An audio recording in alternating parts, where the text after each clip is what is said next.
And it's a long tradition of socialists.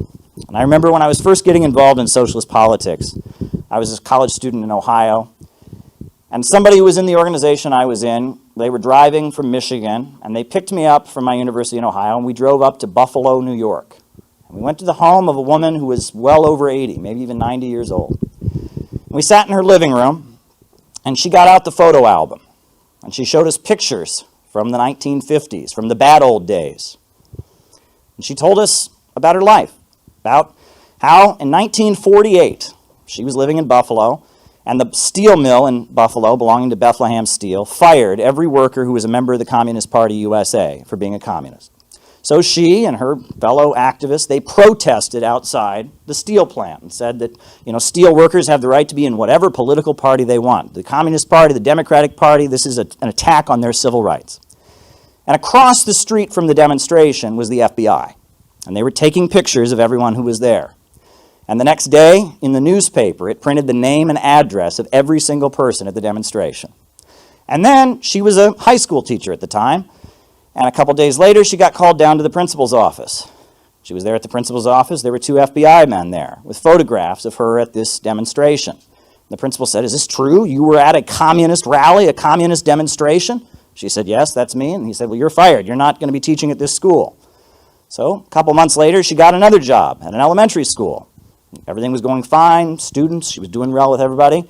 And one day she got called down to the office. There were the FBI men once again, photographs of her at this rally against the steel company for firing the communist workers. She also lost her job.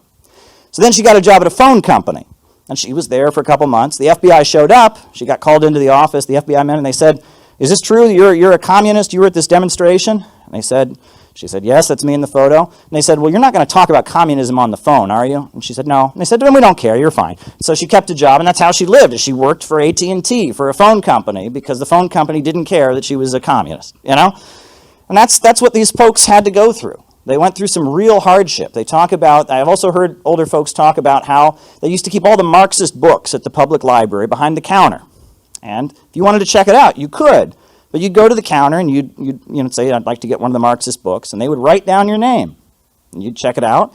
And then a couple weeks later, the FBI would come to your house and say, "Why were you checking these books out? Are you involved in any subversive organization?" Or, this was the McCarthy era. People forget how bad it is. People think it was all about Hollywood actors. They forget that it was ordinary people that were being persecuted. And our comrades went through some real hardship during those times. How do you think our comrades were feeling the night the Rosenbergs got executed? How do you think our comrades were feeling when their kids came home from school and said, "Mom, Dad, they had us hide under our desks at school, and they said it's because the communists are going to send bombs and kill us all." And I got really confused because I thought you guys were communists. I thought you told me that Lenin and Stalin were good. I'm confused. What's going on here, right? These were hard times. But I think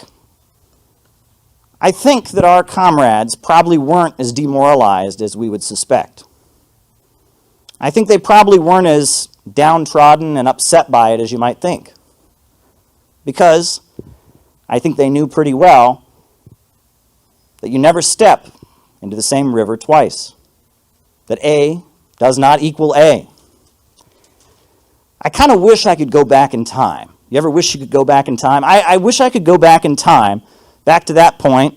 I could say to those FBI men, those witch hunters, Joe McCarthy, the House Un-American Activities Committee, "Sure, have your fun. Enjoy yourself. This is your time. Have your fun." But I've got a feeling you're not going to be feeling too good when Joe McCarthy is made into a national disgrace and people realize he's full of lies, he's exposed, and he goes and drinks himself to death in a bar.